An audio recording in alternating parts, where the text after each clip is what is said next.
The start of the Italian Grand Prix here at Mugello, just a few moments away now. And very soon we'll see the riders powering down to the San Donato corner. And out they go for the US Grand Prix. It looks like a decent start from Rossi on second in the grid. Also from Stoner just in front of him. And look at Hayden on the inside. Hayden coming through and taking second position. One of the elite shape bikes getting very wide out there. Rossi's claimed that second spot back from Nicky Hayden. So it's Stoner, Rossi, Hayden leading us through. One of the Tech 3 bikes up there. That could be James Toseland, I think, in fourth spot. But a good start, solid, wasn't it, from Stoner? Very good start from Casey. Everybody seems to have got away pretty clean with a little bit of advantage. Vizioso's had a good start. We're on board with Nicky Hayden now, but Vizioso just tucked in behind him. They started in ninth on the grid and seems to be all the way up into fourth spot now. Lorenzo fighting back quickly. Oh, wow! What a crash, Jorge Lorenzo. High sides. That's an amazing crash from Jorge Lorenzo. We've seen some big crashes for him this year. And down he goes. He was in fourth position. And the Yamaha garage watch is on. He's going to be lucky to be able to walk away from that one. They head up to the corkscrew for the first time, an attack from Rossi. Valentino Rossi goes through and leads in the US Grand Prix. Now, what can he do from this position? What about that crash from Lorenzo, Jack? That was extremely vicious. It looked like it went all of a sudden, whether it was some sort of mechanical or whether it was just the cold tyres that we were talking about, or not being able to get the time with the tyres. I'm quite surprised Rossi made the move so early, so just be interesting to see how this one pans out. I thought, like, said he'd attack early and try and do what he can in his first couple of laps. Certainly seems to be doing that. Rossi hits the front, they cross the line for the first time. Rossi leads them from Stoner in second, it's Hayden in third. Vizioso, a brilliant start from him to get up into fourth position. There's Vermeulen already making a move, starting in eighth, he's up to fifth. Elias in sixth spot, Depunier in seventh. Good start from Elias, that isn't it? From 10th to 6th. Toseland in eighth, Nakano 9th. 10th is Ben Spies and Colin Edwards, he's dropped down a couple of spots already to 11th. Caparossi, Melandri, then it's West who's made up 4 spots from the grid. Alex De Angelis, Jamie hacking and bringing up the rear. Sylvain Ginzoli. We've lost Jorge Lorenzo. Let's hope he's not too seriously injured. They head round turn 5 under the bridge. And this left-hander takes them up the hill, up the Rahal straight. It looks like they're pulling already on Hayden. Nicky's hanging in there pretty good considering what we've heard about him tyre-wise for his first couple of laps, so he's doing a good job. Him and Vizioso, but I wouldn't expect it to last too long with Vermeulen behind. Yeah, Hayden in third, Vizioso in fourth, and Chris Vermeulen, who took second position here last year, already on their tail. So round into turn 11, Valentino Rossi leads from Stoner. Stoner looks like he's stalking him at the moment, right on his rear. Where's he going to make a move? It's not an easy track to pass, is it? No, definitely not an easy track to pass, especially on these bikes. So possibly turn 3, the right-hander, which seems very strong. Actually takes a different line to people going into there. You see him close right up now. This is turn 2. Get on the gas. Turn 3, you'll see Casey take a slightly tighter line. See him on the inside, couple of feet. It's a difficult place to pass, but Casey seems pretty strong there. Seems to be capable of doing anything on board that Ducati at the moment. Of course, 3 wins in a row for Casey Stoner. At the moment he's got quite a talented chap in front of him in Valentino Rossi. That's where we saw Jorge Lorenzo spiral out in the race with 2 times from him on the very first lap. That put paid to his challenge here today. Now the gap between Stoner and Hayden just eking up 10th by 10th in every single section. Stoner seems to run really good pace through there, up through turn 6 over the rise now. They line up the corkscrew. Plunge down through there. What's it feel like going down through the corkscrew channel at MotoGP though? It's awesome, and I love this track. I think most people do. It's so much fun, particularly on these beasts. Casey Stoner really seems to get the bike picked up early through that complex there, really coming down the hill. Yeah, gets it up, gets on the fat part of the tyre, find the grip, and away she goes. Now what we're going to see here as they come into turn 1 across the start-finish line. We're on board with Nicky Hayden, but it looks as though Stoner, who's just set the fastest lap of the race at 1:22.3, he's made the move and he goes into turn 2, so Casey Stoner takes over the front. That didn't last too long for Valentino Rossi. Now what can Stoner do? He's been setting a lightning pace during practice and qualifying to being able to put down lap after lap in the 121s, and Rossi really has only been able to manage 122s. Rossi's desperate to make something back straight away, isn't he? The question now is, can Rossi learn something from him? See him attack straight away, wow. Rossi goes through and pushes Stoner wide. Casey won't like that one bit. Tries to take the pace, doesn't he? Has a bit more drive coming out of that corner, but Rossi stood strong. Stoner in second position once more, round the outside! Going up the Rahal straight, unbelievable stuff from Casey Stoner. And Rossi comes straight back at the corkscrew. We haven't seen action like this as Rossi runs off track and pushes Stoner wide.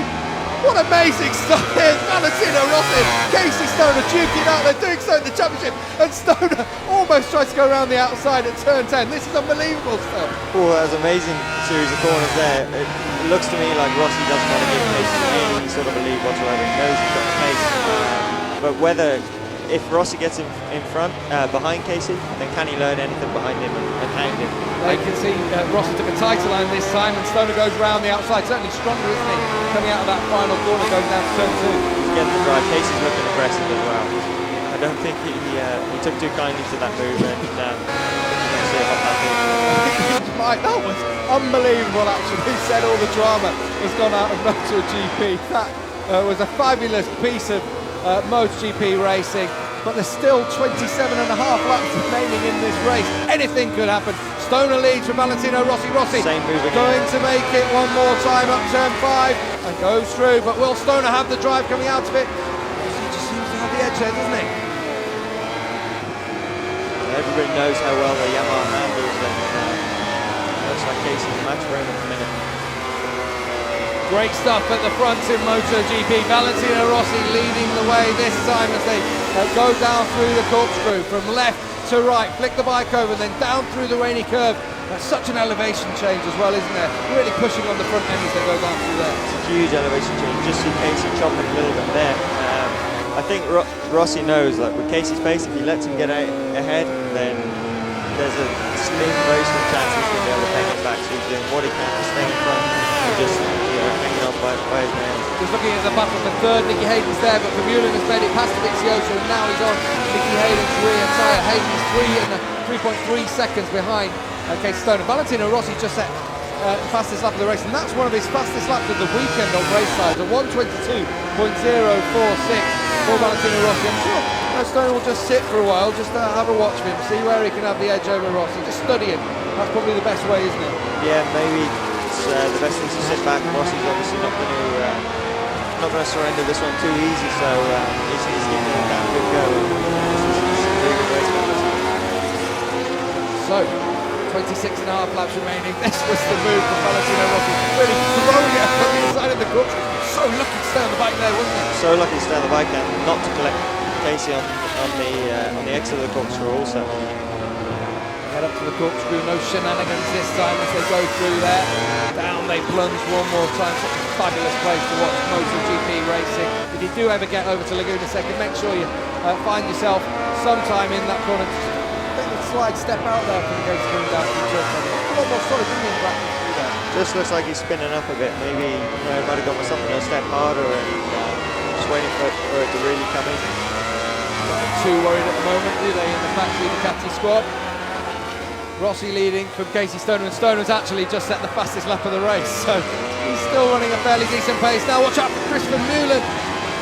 Putting all sorts of pressure on Nicky Hayden. Hayden blocked him off through turn 1, but as they go down to turn 2, Vermeulen goes through. Has he got the line to hang on to it? No. Hayden slips it off there, but can Vermeulen hang on? Always lends to good racing, doesn't it, here at Laguna Seca? Vizioso's not out of it. Doing a good job, very good job. It's his first time here as well. Here he goes, Vizioso right on cue, goes through on Chris Vermeulen and up into 4th position. So Vermeulen was thinking about getting past Hayden, and in the meantime drops down to 5th position. Straight back at him though, the Australian comes through, up into 4th position. But the Vizioso to be matching, Hayden, basically same bike, same tyres, and you know how good Nicky is around here. Doing a fine job. He's done a fine job all year as Andrea Dovizioso, currently stands in 6th position in the championship. Really good job for a rookie on a satellite machine. On board with him now, we go down through the corkscrew. You can get some sort of feeling that goes through there. I'll tell you what, when you walk around the track, you don't even want to walk over the edge. There's like a cliff face going down over the corkscrew. So much been said about it over the years, but it is a fabulous, fabulous corner. Yeah, and the camera never does it absolute justice either. It is actually so steep. Really tight when he comes through there. He's going to have good drive, isn't he, coming out of that corner now. At the front, Rossi still leads from Casey Stoner. Stoner was getting quicker on that lap, but can't seem to find a way through at the moment. As we said, it is a difficult place to get past. Really is tight this time, isn't he? Through turn 3 they go. Not this time. Turn 4. We've seen Valentino Rossi make a couple of moves in this next left-hander. He's looked quite strong through there. Nothing from Stoner this time, but he's just scoping things out at the moment. We have expected Stoner to run away with this one. Valentino Rossi said yesterday in the press conference, what plan have you got to beat Stoner? He actually said two things. To me, he said 30-second start is what we need to beat him, or a gun, basically. He said we really need to shoot him to get in front of him. He's probably surprised himself at the moment. He's still leading. That 7 laps gone now. He's definitely not surrendering. You can expect anything though from Valentino Rossi, can't you? Never count him out. I think that's why most riders feel quite comfortable with a 6/10 of a second head start, but they've not head start, but the gap that they've had in every couple of sessions. In case he just keeps working, trying a little bit more on the bike, more on himself. So when Rossi makes big improvements like this. So Rossi leading from Casey Stoner, gets very tight once more. I think very different lines only through turn 1 there. This for me is where Casey looks pretty menacing on the inside of 3. If he can get the drive out of 2 then. 23.5 laps remaining in the US Grand Prix here at Laguna Seca. Rossi leads from Stoner, then it's Vermeulen up into 30. He is past Nicky Hayden now, but he's 8.3 seconds down on this front 2. They're really setting a blistering pace out front. Almost what we expected, but still great to watch it happen. In 4th position, Nicky Hayden, then it's Dovizioso, Token, so a clutch of Michelin riders there with Randy Lacuni also. Then back to the Bridgestone of Shinji Nakano in 8th, Marco Melandri 9th, Loris Capirossi in 10th, Elias 11th, Spies in 12th spot, then Colin Edwards down in 13th. It's not what we expect from him at Laguna, but we've talked about the tyres, we know the issues. Jamie Hacking just behind him, riding of course a replacement for John Hopkins here this weekend. In fact, John Hopkins joins us now. Great to see you here this weekend, John. First of all, what about this battle that's going on for front between Rossi and Stoner? Awesome stuff to watch. Casey, but no, it's been tremendous. I mean, Rossi is just screwing up the driven right now because Rossi goes to faster pace, but no, it's coming out to be a great race.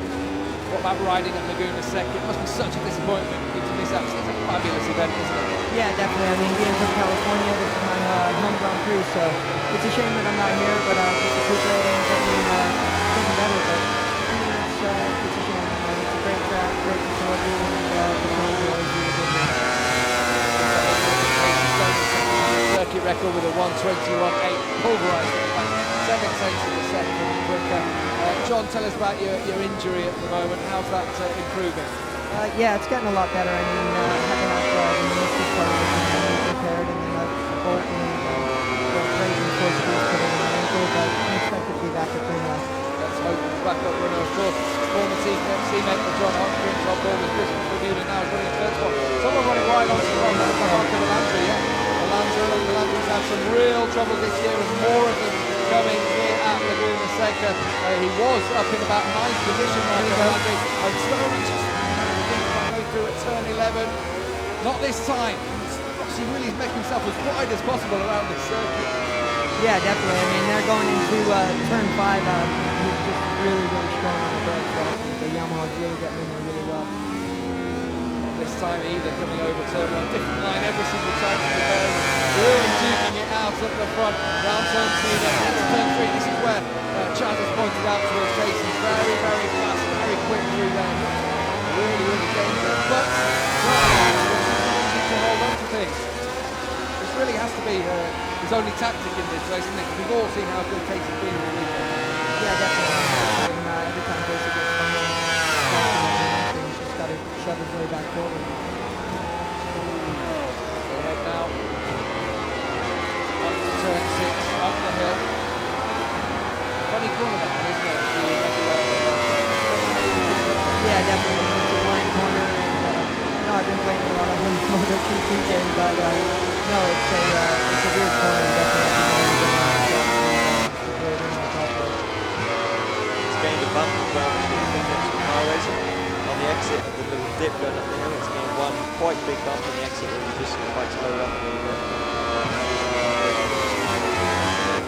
Rossi then leading, took it into turn 11,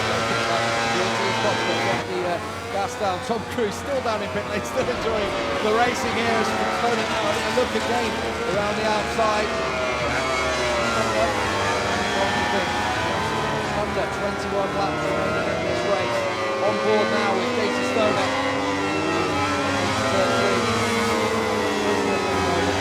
A long, long way to go in this race. Vermeulen getting down to a 22.4 there that last lap.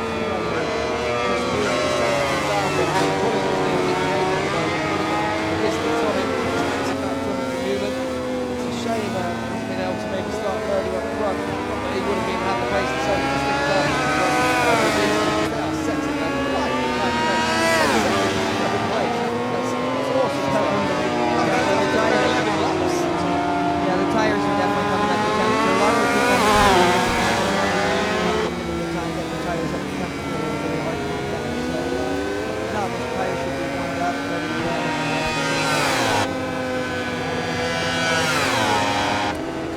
Well, now went through raining now into turn 10.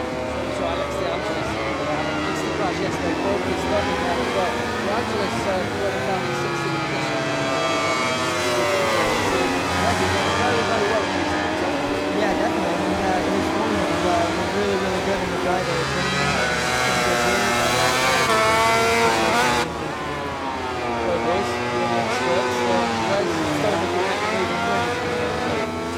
Well, for me, he's either going to do it here in turn 3, but it means he's going to get absolutely perfect driving there in turn 2, perfect drive out of there, or it's just going to be on going up the hill, or just going to I don't know, I think I could see him coming out, getting a really good drive, coming out of the last turn, coming up over turn 1, and I think he wants to just kind of get over, get down to the turn 1 on the front straight, and try to see what happens. Like John said, it's definitely exactly how he reckons.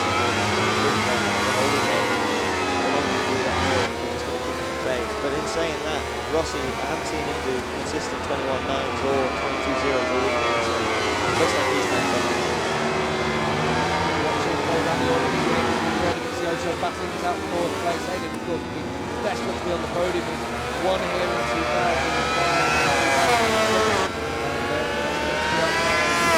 Not been on there all season. He's a bit further down the order. So he's sending the car right in that. It looks like Jimmy's on halfway. No, I mean, Shinya's been riding some really good lap times, so Here we go, down the front straightaway. Casey Stoner round the outside at turn 1. Just like John Hopkins sold us. Planning pull, enough of a gap before we get to turn 5. He's run it deep, hasn't he? Run it far too wide in there. And Stoner now is going to have to do that work all over again. Rossi back in front. Sigh of relief from the Yamaha garage.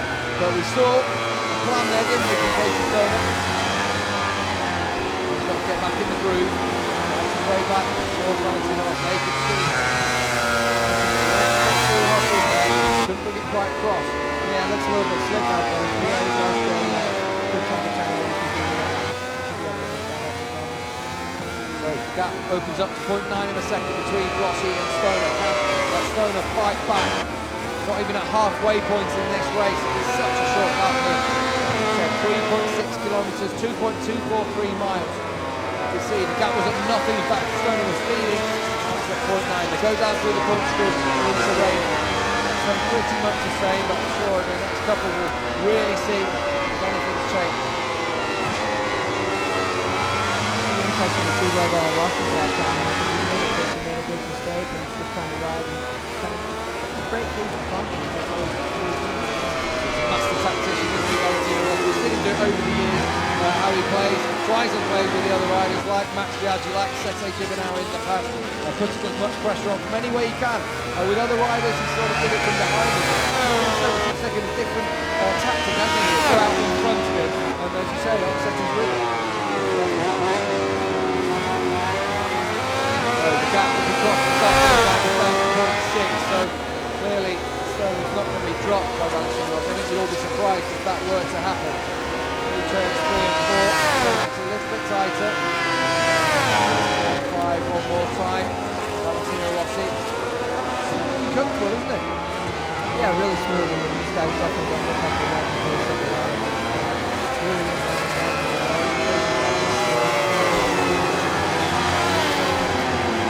a look further down the order and some of the other riders. Ben Spies and Jamie Hackett are going through the order. Spies of course riding in the wild card. All three of them, some of that race was 10th place. Jamie Hackett, of course, riding a good replacement. Yeah, 10th place. Yeah, it's good. He had a little bit difficult time with the qualifying cars yesterday, but no, his race was really good. He's just getting better and better every day. He's right on the back of Ben as well. They're good friends, aren't they, those two? And there's been a lot of talk about the little tete-a-tete between the two of them. Yeah, I was in Ben's motorhome just before the race, and he and Hackney were in there talking about it. 121.4 at the same with Casey Stoner. Well, if you had any doubts about the sort of pace that he's set, it's just right there. But like you said earlier, Jack, you have to see Rossi run 121 on race times before this race. No, this is the first time that we've seen consistently high 21s. That kind of area. But that, also the last time was probably a bit of an example of what Casey can do when he hit that blue bike in front of him, but it's just getting by. It's the hardest thing that he did. Certainly, I think the best race we've seen this year in MotoGP so far. Really the top two in the championship now. This race here, if you haven't heard, Danica Pedrosa, who broke bones in his hand and his left hand at the Saturday circuit, they had a nasty crash. As the riders do their cool-down laps, let's take a look at the final classification of the race we've just seen. We're back in Parc Fermé with the top three, and this lad got a great second place today. It was a truly outstanding performance.